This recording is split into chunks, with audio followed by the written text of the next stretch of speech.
Bien, esta noche vamos a la parte 22. Ya tenemos 22 semanas. Bienaventurados los que han perseverado estas 22 semanas, pobrecitos, oyendo esta cantaleta de Pedro H. Porque en realidad, pues esto era un proyecto que yo tenía hace muchos años. Yo tenía muchos temas, aspectos de la predestinación, escritos en distintos estudios, en distintas series. Pues siempre había un punto donde yo investigaba y me daba cuenta que lo proponían los que necesitan la predestinación, pues no procede según la escritura. Entonces, pues, de ahí en adelante, pues, uh, me dediqué a... Yo siempre pensé de cuenta, un día yo tengo que sentarme y juntar todos estos temas que tengo regados en todas estas series y convertirlos en una serie sobre la predestinación, ¿no? Y compartir todo lo que me hace cuestionarme la predestinación. Y por eso, pues, la serie se llama Predestinado para cuestionarme la predestinación. Porque si el destino existe, a fin de cuentas, pues yo estoy destinado para hacer esto que estoy haciendo, cuestionándome la predestinación. Pero como expliqué en la introducción, mi intención no es que ninguno de los que disfrutan creer en la predestinación deje de creer en la predestinación. Eso no es mi problema. Esta serie va dirigida a todos los que se han sentido confundidos, perseguidos, marginados, ridiculizados, burlados, menospreciados, rechazados por los calvinistas, rabiosos militantes y proselitistas, como yo digo, ¿verdad? No todos los calvinistas son así. La mayoría de los calvinistas no les importa si la gente cree o no cree en la predestinación, ni tienen un guille de creerse que saben más Biblia que nadie o que la teología de ellos es la más perfecta. Es un grupito, ¿verdad? Especialmente los teólogos que crean y proponen la predestinación. Y de esa manera, pues comenzamos esta serie hace ya 22 semanas atrás.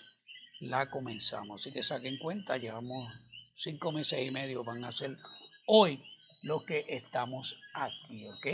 Así que entonces, para que no se mareen viendo como yo me meso para adelante y para atrás, vamos a poner el texto de lo que vamos a dar hoy, ¿ok? Yo quiero que ustedes sepan, yo me levanté el sábado a las 4 de la mañana y desayuné, chequeé el internet y a las 6 yo empecé a escribir esto que voy a compartir con ustedes hoy y terminé como a las 12:30. Eso para que tengan idea, ¿verdad? Porque estas notas, pues como les dije, no las tengo escritas.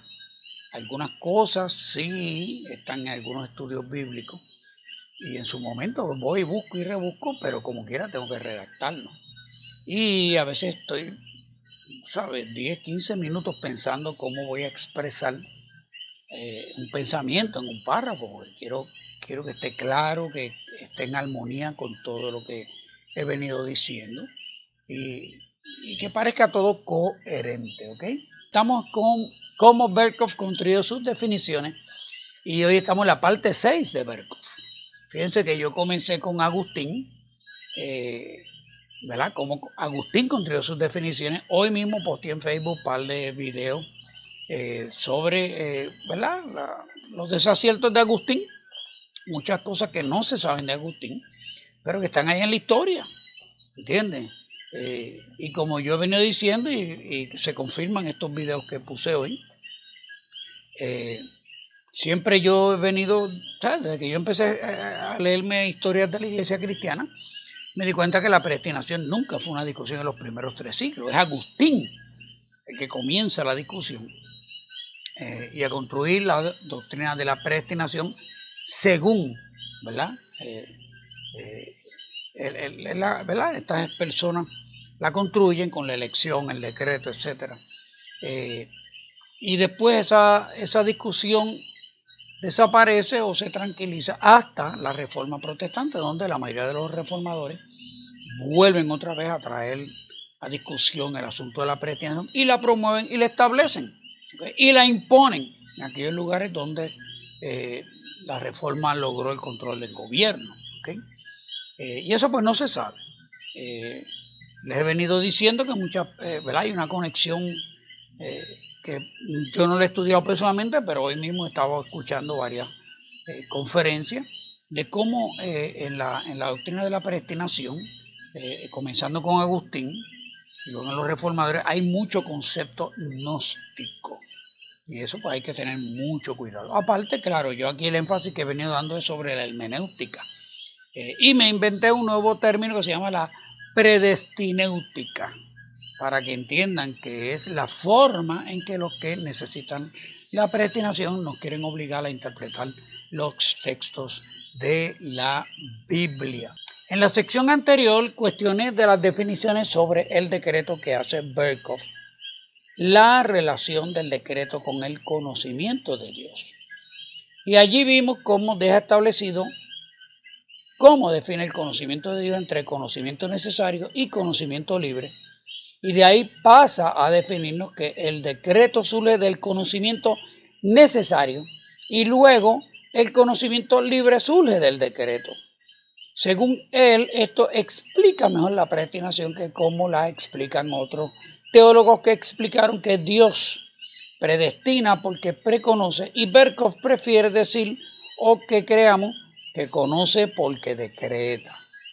Concluí que esa discusión es un problema que ellos se crean, pues toda su teología se construye en base a dos conceptos que no surgen de la Biblia: el futuro y el destino.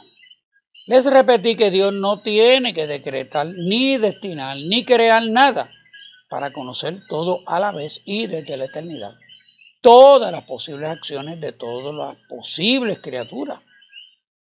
El hecho bíblico de que veamos a Dios decretando, eligiendo, predestinando o destinando o interviniendo en una acción en el tiempo para nada obliga a explicarlo dentro de un paradigma de futuro y destino. En la sección 2, que está en la página.com, expliqué cómo de la observación del hecho de que existe un solo pasado construido por un solo hecho en el presente, lleva incorrectamente a concluir que ya existía un solo hecho en el futuro como causa inevitable de ambos.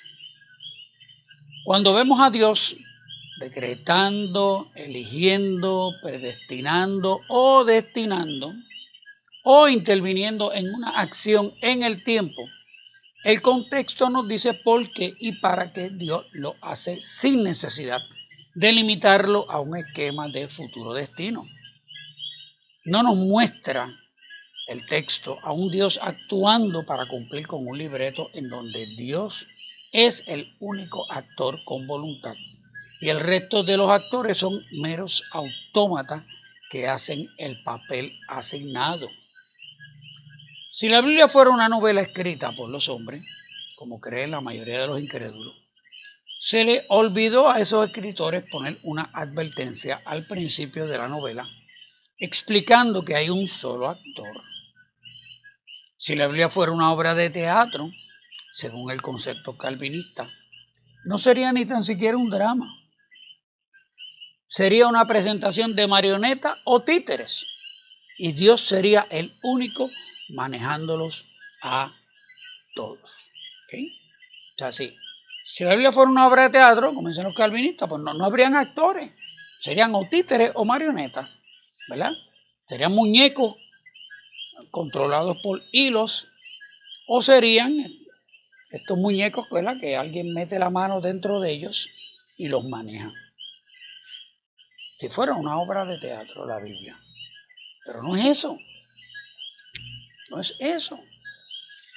Fíjate que las novelas se escriben en primera persona o se escriben con un narrador. Y en las novelas se va desarrollando un drama y se van introduciendo los personajes. Y tú desde afuera, el lector, vas viendo, según el escritor te deja ver, la evolución, la participación, los motivos, la interacción de un personaje con otro según se va desarrollando la novela. Pero en la Biblia, que no es una novela, nosotros no vemos a Dios creando la acción, creando el drama. Vemos que los hombres van creando el drama y de momento Dios interviene. En algunos de esos dramas, en otros no interviene Dios. O el texto sencillamente no nos dice que Dios interviene. ¿Okay? Pero la Biblia no es ni novela ni teatro. ¿Qué es la Biblia? Es la revelación de Dios al hombre por medio del testimonio escrito de hombres que Dios inspiró a escribir, utilizando sus distintos géneros literarios, su cultura y su lenguaje. Y la narración de ese testimonio no describe un deísmo ni un panteísmo. Si tú lees la Biblia, la Biblia no te sugiere, no te persuade, no te empuja, no te da la sospecha tan siquiera de que hay un deísmo. ¿Qué propone el deísmo? Porque que Dios creó el universo, lo echó a andar y Dios no interviene. ¿Qué cree el panteísmo? Que Dios es todo, Dios está en todo, Dios actúa en todo. Y eso, pues, ninguna de las dos cosas las vemos en la Biblia. La Biblia describe un Dios de propósito que crea un universo para su gloria y crea unos seres para compartir su naturaleza y su amor con ellos. Y los crea libres para poder interactuar con ellos. E inevitablemente los tenía que crear con libertad para desobedecer, pues no quería crear un taller de títeres. Además de que el amor solo ocurre entre seres libres, no entre un ser obligando a otro a amarlo. O sea, a veces yo veo, ¿verdad?, en las parejas cristianas, en los retiros de matrimonio. Oh, esa es la mujer que Dios escogió para ti. Oh, ese es el hombre que Dios escogió para ti. Y por eso es que esa unión tiene que ser sólida y va a perseverar y va a ser un éxito. No sé, yo no entiendo eso, pero a mí no me parece muy saludable que la mujer que está al lado mío está porque Dios la obligó a estar conmigo, Dios la destinó a estar conmigo. Y ella no quiere que yo la aprecie y la quiera y la ame porque es la escogida de Dios para mí. Ella quiere que yo la ame, la aprecie y le dé reconocimiento por lo que ella es. ¿Entiendes? No porque Dios la obligó a estar conmigo. Y viceversa. Ninguna mujer saludable quiere que un hombre esté al lado de ella por obligación, porque Dios lo obligó a estar con ella. Y lamentablemente hay muchos matrimonios que están obligados. O sea, hay matrimonios que yo no sé cómo están juntos, pero siguen juntos porque esa es la voluntad de Dios, que estén juntos, aunque se están matando, se están odiando, se están maltratando, los hijos crecen en medio de un ambiente de tensión. ¿Entiendes? Que no sabe cuándo la soga va a partir por el lado más finito. Pero eso es para la gloria de Dios. No, el amor no se da así. El amor es reciprocado. El amor no puede ser obligado. Y la teología detrás de que Dios creó los seres libres se fundamenta en la definición del amor. El amor es para ser reciprocado. El amor no es obligado. O sea, no se concibe que un Dios inteligente haya creado unas criaturas programadas para amarlo, porque eso no es amor. Eso no es amor. ¿Entiendes? Igual la libertad no se define a base de obligación. La libertad se define en base a que esa persona, ese ser, tiene la libertad de escoger entre dos opciones. Si solo tiene una opción, es un disparate llamarle libertad a eso. ¿Entiendes? La palabra obediencia no tiene ningún sentido si Dios obligó, programó, destinó las criaturas a obedecerlo o a desobedecerlo. Es un absurdo hablar de obediencia. Así que Dios no crea seres, Dios no obliga a que le amen.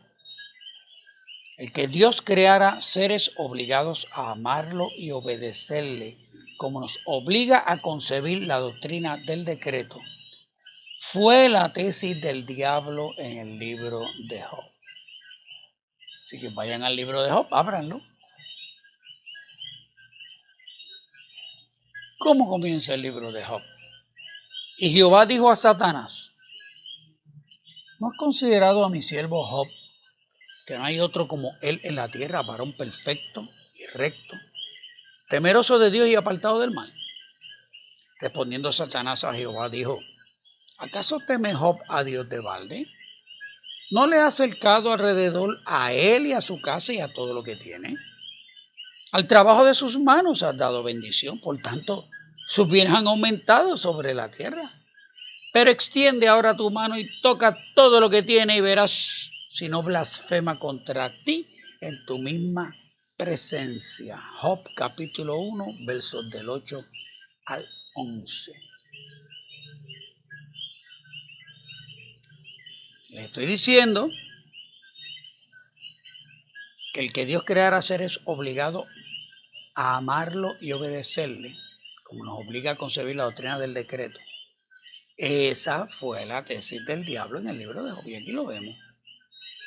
Dios le dice a Job, Dios le dice al diablo: ¿viste cómo Job me sirve? El diablo le contesta: pues claro, lo tienes comprado, así cualquiera te sirve.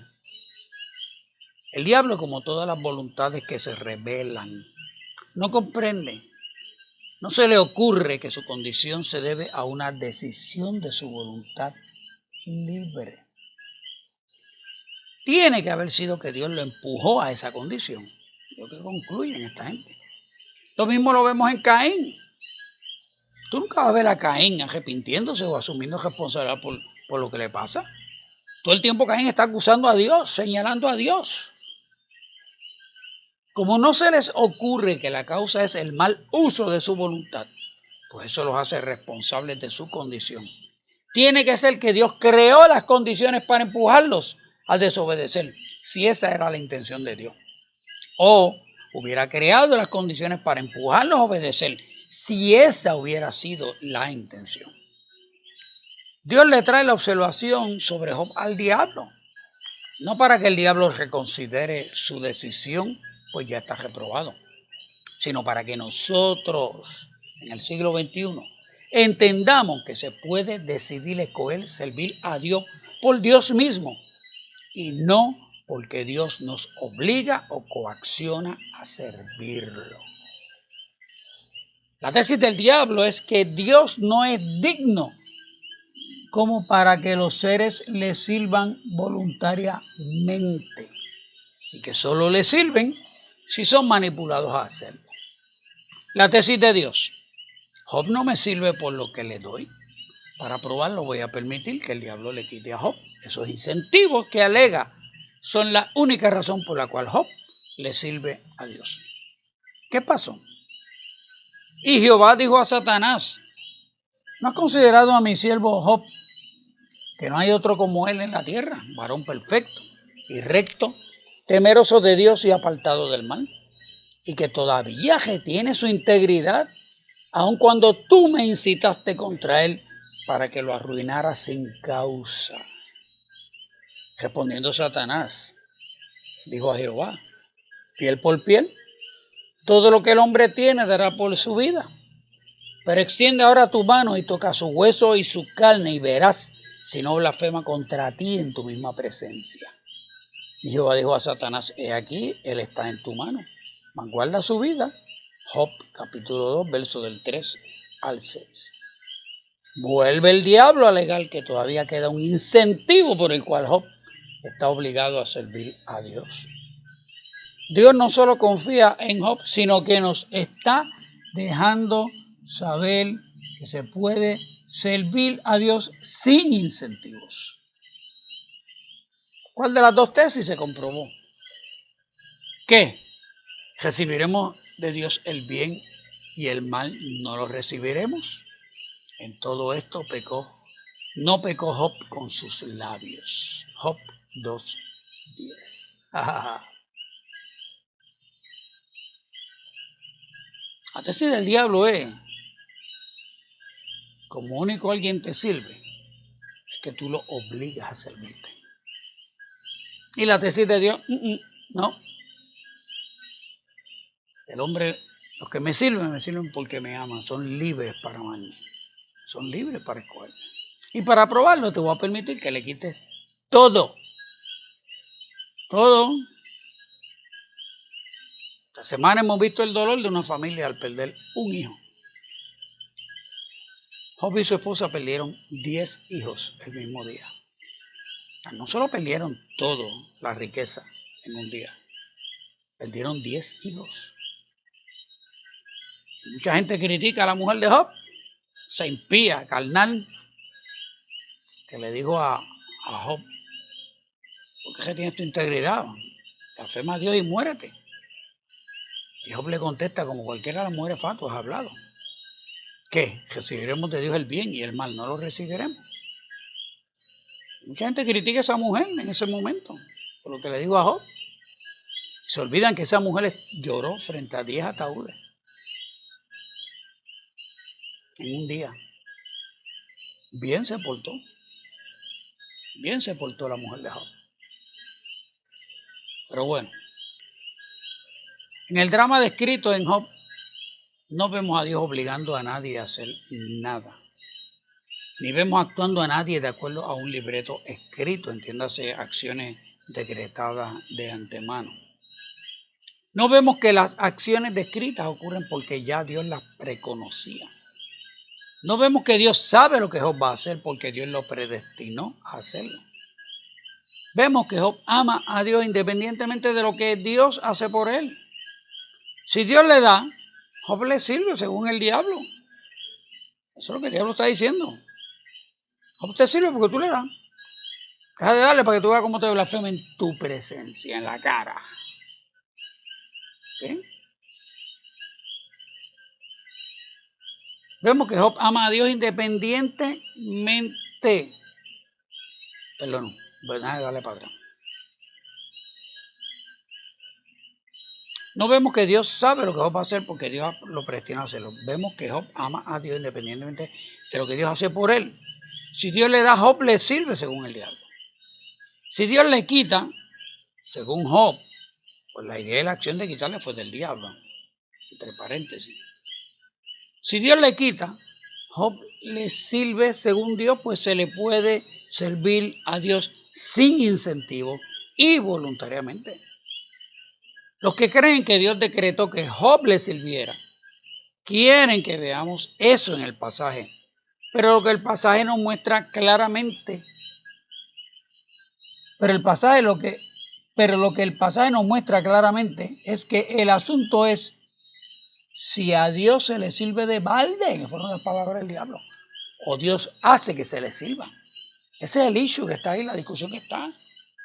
Y lo sabemos porque esas son las palabras que el diablo le cita a Dios. ¿A usted sirve de balde? ¿A usted sirve de balde? ¿O te sirve porque tú lo has bendecido y lo has prosperado? Esa es la tesis del diablo. Eso lo trae el diablo, no el autor o narrador del suceso. Que sepamos, eso está en la mente del diablo, no está ni en la mente de Job, no está en la mente de Dios. Porque eso es lo que dice el texto. Eso es lo que dice el texto. Pero en la predestinéutica nos quieren obligar a creer que ahí está implícito. Tenemos que verlo, aunque el texto no lo dice por ningún sitio.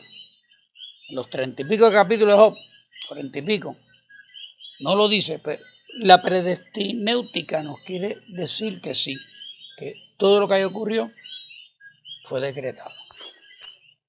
En resumen, en el libro de Job es el diablo quien cree que nadie escoge servir a Dios voluntariamente, que es la propuesta del decreto, predestinación, gracia irresistible y la depravación total. Estos 4 conceptos de la predestinación de los calvinistas. Eso es lo que proponen, que nadie sirva a Dios voluntariamente. Los que le sirven a Dios le sirven por el decreto, por la predestinación, por la gracia irresistible, por la depravación total. El que escribió a Job, si creía en el decreto, se le olvidó aclarar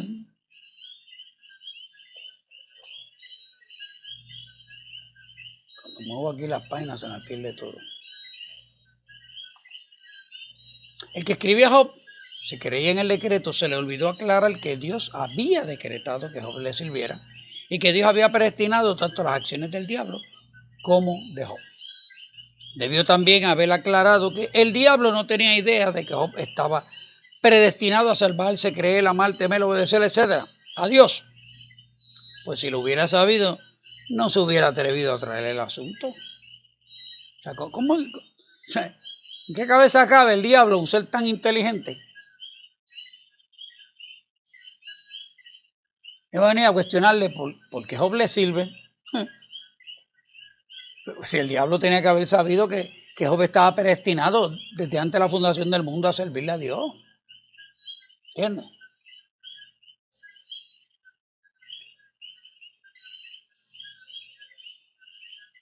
Eso lo hubiera... es más, ni se hubiera escrito esa parte de las penurias de Job.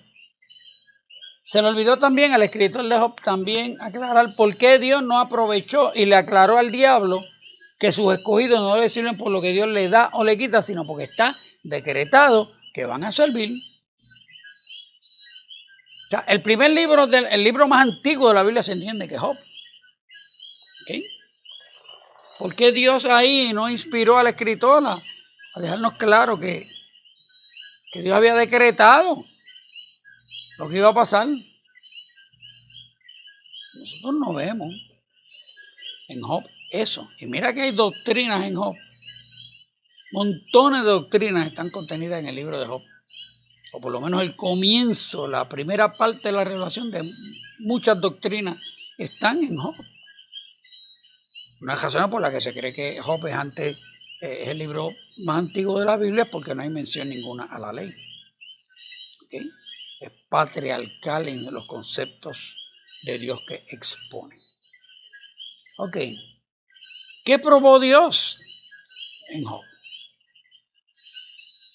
Que Job le sirvió sin Biblia, sin Espíritu Santo, sin iglesia y sin que Dios le diera incentivos temporales en esta vida para obligarlo, seducirlo, convencerlo, manipularlo o coaccionarlo para que le sirviera. Nada hay en el texto que sugiera que hubo un decreto o predestinación o elección como causa para la fidelidad de Dios. ¿Okay? Así que analícenlo, piénsenlo. Continuamos con Berkhof. Hemos estado viendo cómo Berkhof está construyendo el concepto del decreto. Ya vimos una parte, un aspecto la semana pasada. Hoy vamos a ver el decreto relaciona a Dios y al hombre.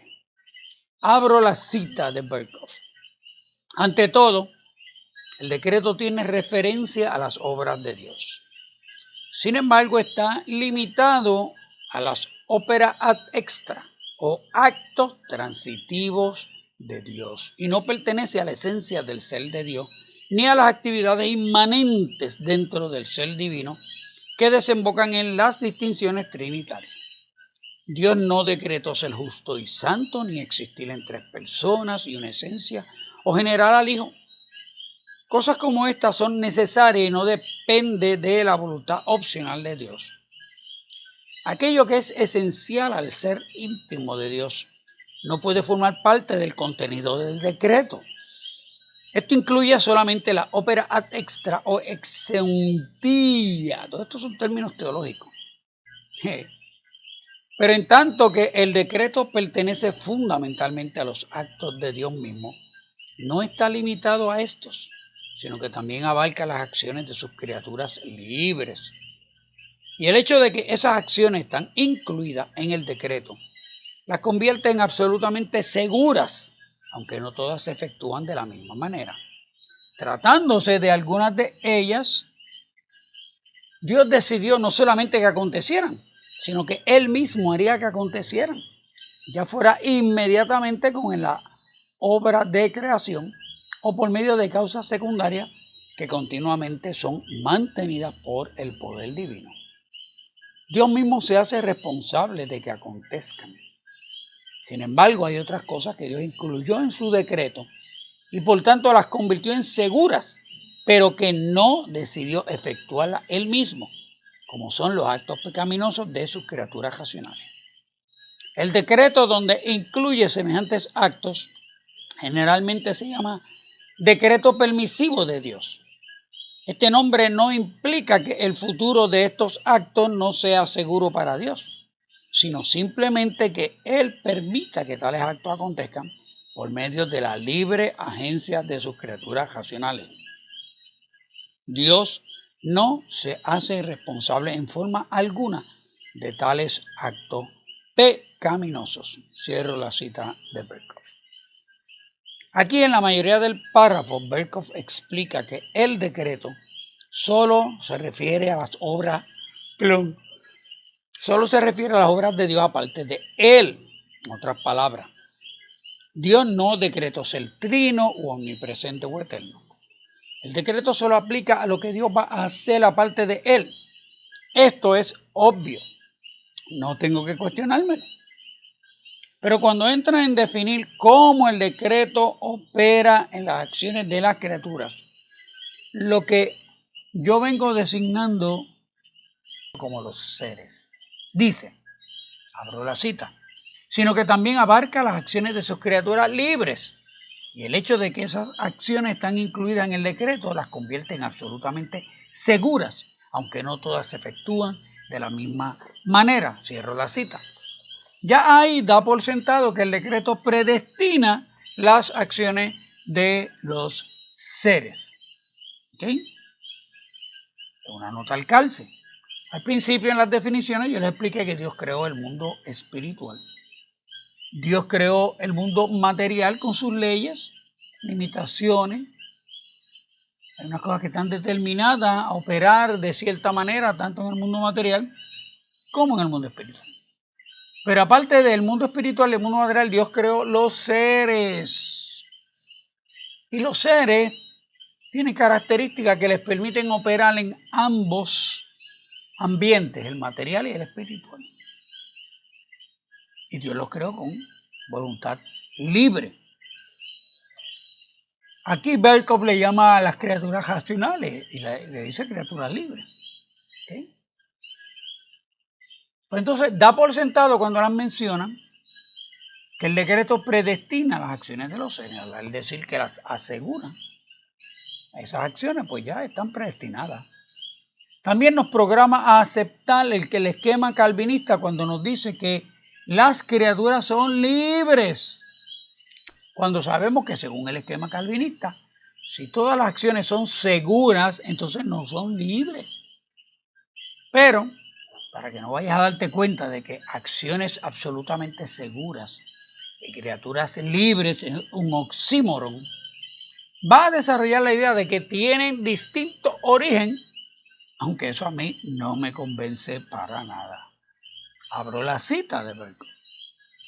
Tratándose de algunas de ellas, las obras, Dios decidió no solamente que acontecieran, sino que Él mismo haría que acontecieran, ya fuera inmediatamente como en la obra de la creación o por medio de causas secundarias que continuamente son mantenidas por el poder divino. Dios mismo se hace responsable de que acontezcan. Sin embargo, hay otras cosas que Dios incluyó en su decreto y por tanto las convirtió en seguras, pero que no decidió efectuarlas. Él mismo, como son los actos pecaminosos de sus criaturas racionales.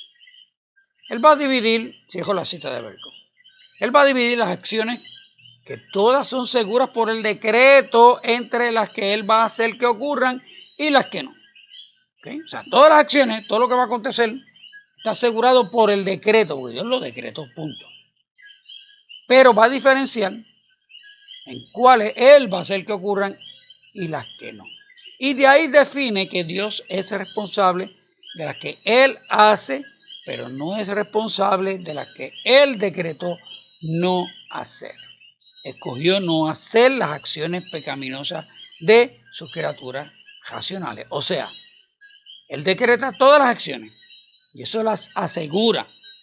Van a ocurrir inevitable e irreversiblemente, pero algunas Él las va a hacer acontecer y por lo tanto es responsable de que acontezcan. Otras, Él no las va a hacer acontecer,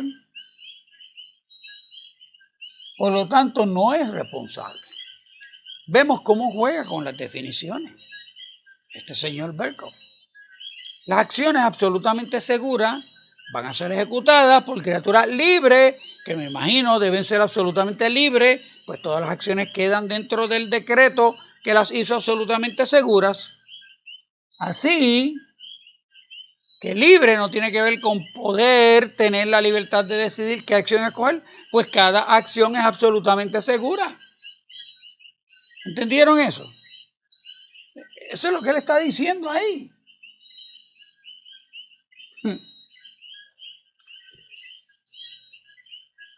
Las acciones absolutamente seguras van a ser ejecutadas por criaturas libres, que me imagino deben ser absolutamente libres, pues todas las acciones quedan dentro del decreto que las hizo absolutamente seguras. Así que libre no tiene que ver con poder tener la libertad de decidir qué acción escoger, pues cada acción es absolutamente segura. Eso es lo que él dice. El decreto asegura todo el acontecer. Por lo tanto, esas criaturas libres no tienen opción, tienen que actuar dentro de la única alternativa decretada para actuar. Por lo tanto, no son libres. Okay. Responsabilidad. La palabra responsabilidad no aparece en la Biblia, pero está, se ve. Responsabilidad no tiene que ver con la causa, origen o intención de la acción, sino solo con su ejecución. Berkov está hablando de responsabilidad ahí, ¿lo oyeron? Dios no es responsable de esto, es responsable de lo otro. Responsabilidad no tiene que ver con la causa, según Berkov. No tiene que ver con la causa, origen o intención de la acción, sino solo con su ejecución. Aunque Dios es la causa de la acción, pues la aseguró desde la eternidad con su decreto, no es responsable ni es el origen de la acción, pues responsabilidad no tiene que ver con el decreto, solo con la ejecución, según lo define Berkov. En otras palabras, el origen de la acción está en la ejecución y no en el decreto que la concibió y la aseguró desde la eternidad. Y como responsabilidad solo tiene que ver con la acción y para nada con el decreto que la asegura, y mucho menos con quien la decretó, pues la responsabilidad recae en el que ejecuta la acción y no en el que la aseguró desde la eternidad. Por eso Dios no es responsable de los actos pecaminosos. Pancha, plancha, con 4 planchas, ¿con cuántas planchas? Pancha, plancha.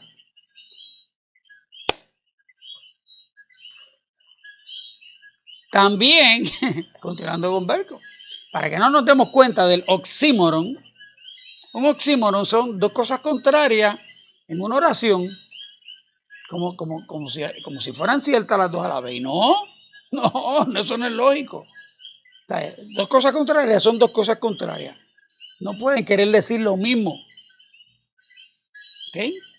Pero eso es lo que estamos viendo en la definición del decreto que nos hace Berkov aquí. Abro la cita de Berkov para que no nos demos cuenta que esto se contradice. Dice él, abro la cita, el decreto donde incluye semejantes actos seguros, generalmente se llama decreto permisivo de Dios.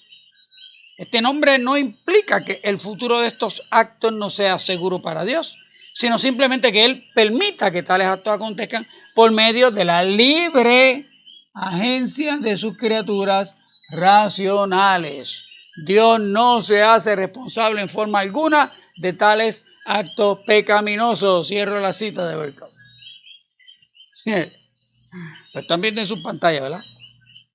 Aquí nos define decretos permisivos. No para explicarnos cómo eso no contradice que Dios tenga el control absoluto al asegurar los actos pecaminosos de sus criaturas racionales, sino para reforzarnos la idea de que Dios transfiere por medio del decreto permisivo la responsabilidad de las acciones en la libre agencia de sus criaturas racionales. O sea, al Dios decretar los actos pecaminosos y asegurarlo, como Dios decidió, decretó que Él no lo iba a hacer. Lo van a hacer las criaturas libres y racionales. Por lo tanto, la responsabilidad recae en esas criaturas y no en Dios que decretó todo lo que iba a pasar. Pero entonces va a hablar de decretos permisivos. O sea, Dios decretó permisivamente que las criaturas libres y racionales cometieran los actos que Dios aseguró decretándolos desde la eternidad. Está bueno esto. Pero no solo eso, sino que hace a Dios responsable de la idea de librarse de toda responsabilidad. Al decir, la última oración, Dios no se hace responsable en forma alguna de tales actos pecaminosos. Dios se zapateó. Que no se nos ocurra la idea de que son los teólogos de la predestinación los que necesitan absolver a Dios de toda responsabilidad por las acciones de las criaturas libres y racionales. No se te ocurra eso, porque Dios decretó que Él no es responsable. Si nosotros hablamos de la voluntad permisiva de Dios, lo que nos cuestionamos la predestinación, para describir que Dios no ordenó las acciones libres de los seres que creó, y solo cuando Dios interviene soberanamente con las acciones libres de esos seres, lo llamamos voluntad activa. Si nosotros definimos eso así, nos acusan ellos, los calvinistas, de restarle gloria a Dios y de no creer que Dios es soberano, a pesar de que así se nos describen en el relato bíblico. Porque es que yo no veo a Dios decretando cada acción de cada ser. Yo no veo en la Biblia que Dios decretó las acciones de nadie, en el sentido de que, especialmente para salvación o perdición. Porque si tú me dices, Dios decretó, y no es la palabra, Dios profetizó que Judas iba a vender a Jesús por 30 piezas de plata. Pues, sí, eso yo lo veo, claro. Eso es una profecía que Dios dijo y predestinó a Judas para eso, aunque la Biblia no dice que lo predestinó, sino que entendemos que se profetizó esa acción particular de Judas. Lo que no vas a ver, y lo estudiamos hace un par de secciones atrás, es que Judas fue predestinado para ahorcarse y perderse. No lo vamos a ver. O sea, Dios, si nosotros hablamos de la voluntad permisiva de Dios, para nosotros explicar que Dios no está ejerciendo su control maniático y compulsivamente en el universo, y que Dios permite unas acciones. Dios va a intervenir soberanamente cuando Él quiere, en lo que Él quiere y como Él quiere. Eso es lo que vemos en la Biblia. Pero si nosotros decimos eso, nos acusan de restarle gloria a Dios y de no creer que Dios es soberano. No importa que la Biblia, eso es lo que describe. ¿Ok? Pero no. Entonces, Berkhoff puede decir, no, hay un decreto permisivo. Dios decretó que Él iba a hacer una cosa y decretó permitir que las criaturas libres, porque a todo esto nos vienen con la guasa de Agustín, que nos dijo que el hombre era libre para pecar, que yo les dije desde un principio, eso es un disparate. Si el hombre solo tiene una opción para actuar, eso no es libertad, no hables de libertad, no hables de ser el libre, es absurdo, un disparate. Seguimos. Dios no nos explica en la palabra su existencia. Tampoco nos tiene que explicar por qué no es responsable de la maldad en la creación, pues no nos dice que Él decretó que todo aconteciera desde la eternidad. Los que quieren que creamos que Dios decretó todo lo que iba a ocurrir y por lo tanto creó futuro y destino, son los que tienen que definir libertad y responsabilidad de manera distinta a como la lógica las define. Vamos a ver dando por sentado un concepto de libertad que es absurdo y dando por sentado un concepto de responsabilidad que también es absurdo. Porque Berkov está hablando de criaturas libres para ejecutar la única acción que Dios decretó de antemano y aseguró de antemano como única posible para que actuaran esos llamados criaturas libres. Es un disparate. Y Berkov define la responsabilidad no en quien decretó y aseguró el acto, sino que responsable es solamente el que ejecuta la acción. Independientemente de que Dios decretó que la ejecutara, independientemente de que Dios decretó una sola acción para que ese único ser cometiera la acción decretada por Dios. Esa es la definición que Berkov nos está dando aquí. Bueno, Dios no tiene que explicar tal cosa, porque es que Dios no nos está describiendo ningún decreto en las acciones de los hombres. Son los calvinistas los que necesitan la predestinación, construyen esos argumentos y como va a haber unas contradicciones, empiezan a cambiarnos las definiciones para que a nosotros nos parezca todo muy razonable y sobre todo para la gloria de Dios. Eso es muy importante que tú entiendas que la predestinación glorifica a Dios. Y los que creen que no hay predestinación total y absoluta para salvarse o perderse, pues nosotros estamos mal. ¿Okay?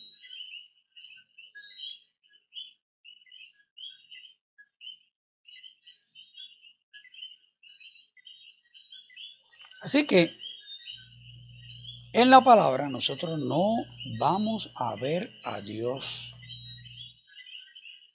explicando el decreto, explicando la predestinación, explicando cómo Dios eligió la gente para salvarse o perderse. Eso nosotros no lo vamos a ver en la Escritura. Porque eso no es lo que Dios quiere que veamos. Cuando Dios inspiró a la gente del Antiguo Testamento a escribir, Dios los inspiró a que escribieran y narraran todo según la perspectiva de seres moralmente libres con voluntad para tomar la decisión. Y que se describiera que Dios en su soberanía va a intervenir contra o en favor de las acciones de esos seres libres y sencillamente Él va a premiar o va a castigar de acuerdo a la decisión que toma cada ser con relación a la voluntad que Dios ha revelado para cada uno de ellos. ¿Okay? Así que estas definiciones de libertad y responsabilidad, como Berkov las pone aquí, pues no hay texto en la Biblia que las defina de esa manera. Vemos a Dios responsabilizando al hombre por su acción. Dios pone un parámetro, Dios revela su ley, Dios revela su voluntad, ya sea en una promesa, en una profecía, en un mandamiento. Pero el texto nos va a describir al hombre obedeciendo, alineándose, cooperando con eso o en contra de eso. Y vemos a Dios premiando al que se va a favor de eso y castigando al que se va en contra de eso. Eso es lo que vemos en la Biblia de tapa a tapa. ¿Okay? Pero es que la Biblia habla de predestinación, sí, pero ya hemos visto y lo hemos explicado 2 veces anteriormente, que esa predestinación no tiene que ver nada con que se salven o que se pierda la gente, sino que son cosas predestinadas que van a ocurrir en los salvos, una vez salvos. ¿Okay? Así que ahí lo dejamos por esta noche. Vamos a, gracias a los hermanos que me han enviado su ofrenda, Recuerden que pueden enviar a Pedro Raya Hipólito con H @hotmail.com. Esa es mi cuenta de PayPal. Puedes ir directo a la página .com y que allí están ya los 5 estudios primeros de esta serie. O puede enviarlo, Diadel lo está poniendo ahí en pantalla. Un giro a HC03 Box 8156, Canóvana, Puerto Rico. ¿Okay?